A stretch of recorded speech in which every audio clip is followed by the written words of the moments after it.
So it looks like the DCEU is definitely going to confuse a lot of people, not by the DCEU universe or the DC TV. It's because they are creating a spin-off story, a origin spin-off story. I guess you would just call it a standalone origin story with the Joker, and it's going to be produced by Martin Scorsese, and it's going to be directed by Todd Phillips, the guy that directed War Dogs and Hangover.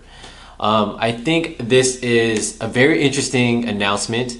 I do have some positives and negatives thoughts about this, but overall, I'm actually not I'm actually not for this. I'm actually on the fence for this. And let's just go off with what I think this is, why I think this is so great.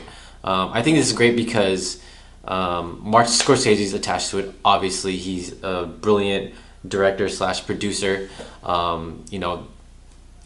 think we all agree he's a fabulous director, one of the icons today. And I think it's great that he is interested in this in the comic book world with the Joker's origin story, and the fact that he's going to kind of give it a mob feel by making it take place in the 80s. I think that's also great. And if you guys don't know, this is going to be outside of DCEU, so it's not going to be attached to the Ben Affleck universe. It's not gonna be Jared Leto either. So we're gonna have a new take on Joker. We're gonna have a new actor as well. I think that's also really great because we get to get characters that that are being used in the DCEU into this film. So we could have Harley Quinn. We could have Joker's game. We could have a new look of Joker. We don't have to have the tattoo version of Joker, because a lot of people, that doesn't resonate with a lot of people. The Jared Leto Joker. So I think that's really great because with this way Martin Scorsese and Todd Phillips can kind of have that creative control of what to do with that character without setting any limitations that could affect like other movie or other properties. So I think that's really great. And I also think it's great that Joker is getting more recognition. He is his fame is kind of almost equal to Batman, I think.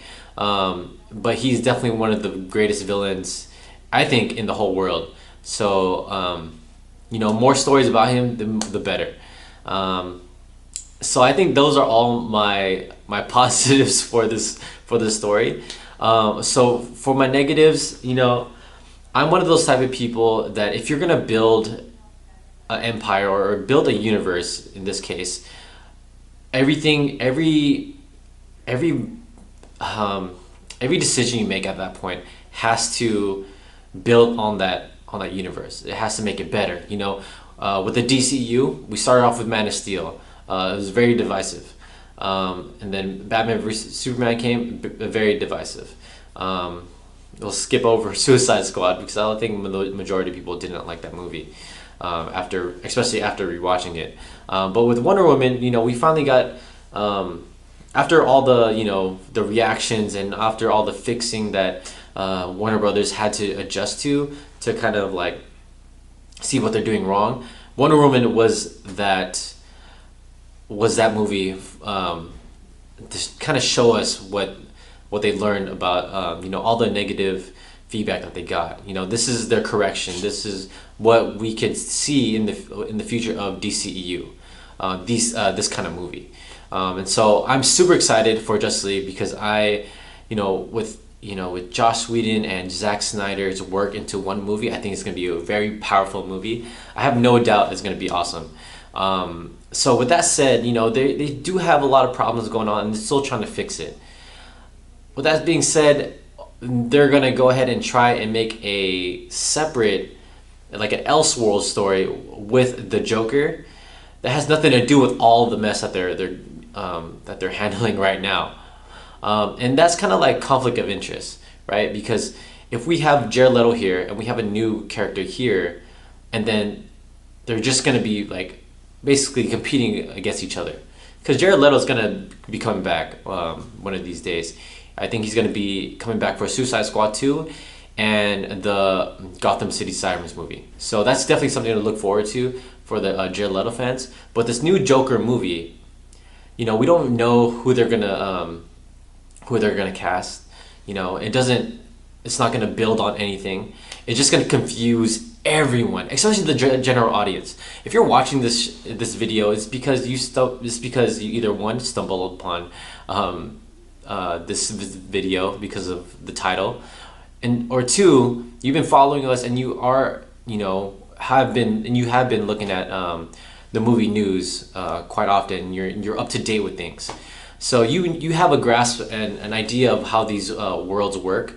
But for the general audience, like my coworkers or like people that hate comic book movies, they're just gonna hear this announcement and be like, "Wait, what? Jared Leto's not in the Martin Scorsese's movie? That sounds stupid. That's dumb. It doesn't make any sense because it doesn't add to anything, right? It doesn't add to anything."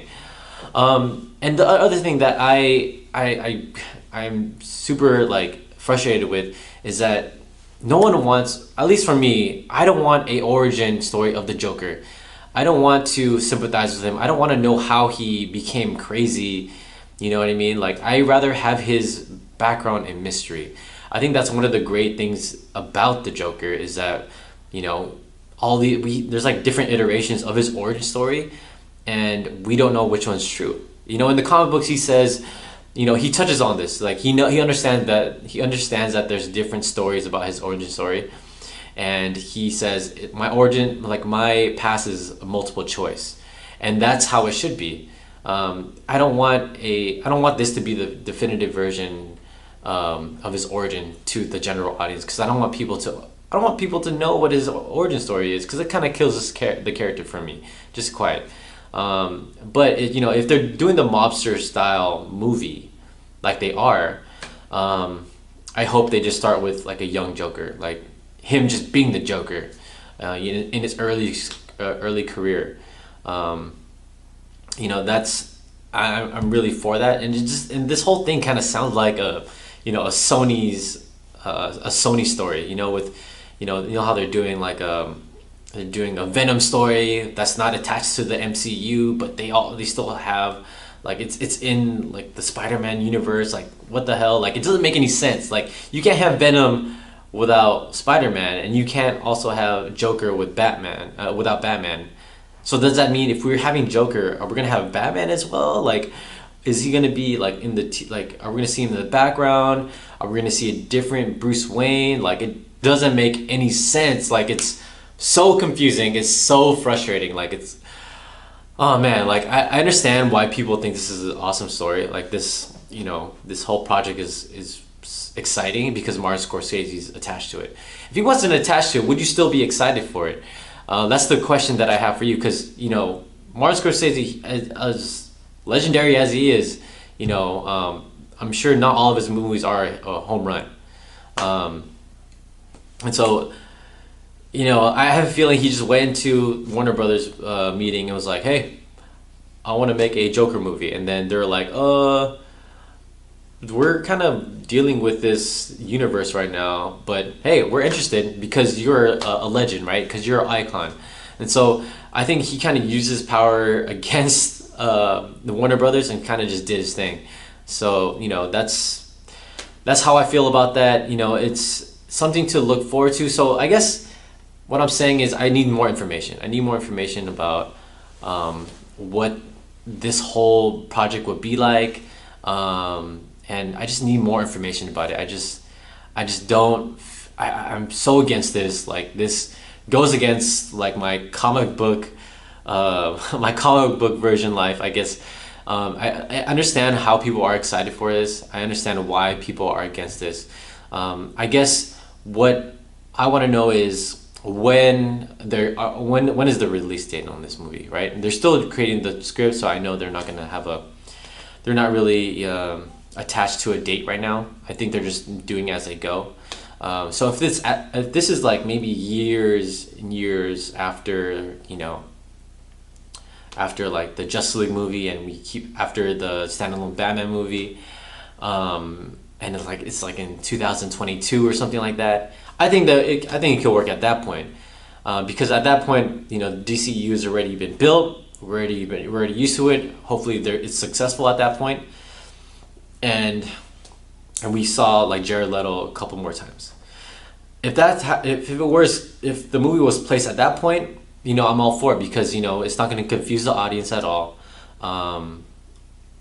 and I think everyone will see it as an Elseworld story, and that origin is not going to be his definitive, or it's not going to define him, his character at all, you know. One thing that I liked about Christopher Nolan's Joker, Heath Ledger's Joker, is that every time he brought up his past, it was always a different story. And so we never really understood like we're kind of like questioning like what his childhood was like and how his parents were and all that stuff. I think that mystery should be kept a mystery, especially with this villainous villain, right? So definitely want to sympathize with him. I just want him to be pure evil and just like see the world burn. And another thing that came out this week, or at least today, was that, you know, Matt Reeves' Batman might be separate from the DCEU, as well as the Joker series, the Joker movie, and that again is going to confuse people. So if Matt Reeves were to get a different Batman, you know, and that's not Ben Affleck, that's outside of the DCEU, why are you like? It's like, why would you do that to your audience? Like, it's going to confuse everyone. It just does not make sense at all. It just frustrates me. It frustrates me the hell out of this whole ordeal. And also, like, these spin-off or these standalone movies that are not in the DCEU, Warner Brothers, they're saying that it's going to be in a new pool of movies. It's gonna have its own division. All these standalone movies are gonna have its own division, and I think that's just gonna confuse the audience, man. Like, it does not make sense for them to do that right now, because they're focusing on one thing. They're doing too many things at once. Again, DCU, it seems like they don't have a grasp on how to make sense of all of this. You know, it's very confusing. And let's say freaking this new division of movie, like all these standalone movies work. Let's say the Joker standalone movie that is separate from, you know, the DCEU is awesome. It's amazing. It's almost better than The Dark Knight. Probably not, but let's assume that is. Let's assume it's way better than any of the movies that the DCEU has right now or at that time. And then everyone just goes, "Hey, we want more of that kind of movie," right? They start building on that universe. What happens to this one? Are they gonna keep going? Because I see this, if they're gonna separate these movies with the DCU, I'd rather have the Ben Affleck universe, the Batfleck universe as the canon, as the main storyline, while everything else is just put there, put on the side while, you know, the real story is going on. If they're gonna do it that way, they have to phrase it that way, and I guess they shouldn't call it anything like these standalone spin-off movies. I don't think they should call it anything. They should just keep it as is, as an Elseworld story, and just not confuse anyone. It's just frustrating, and you know, to know that my favorite comic book property just can't get it together. And again, I understand everyone's reasons for liking it and disliking it. I know Rob really likes the story. I know a lot of my friends do. A lot of my comic book friends love this story of the Joker, at least. But I'm on the other side of the fence. So tell me what you guys think. Tell me if you like this Joker announcement and this Batman announcement. And definitely like this video and subscribe to our channels to see more videos. And I'll see you guys next time. Bye.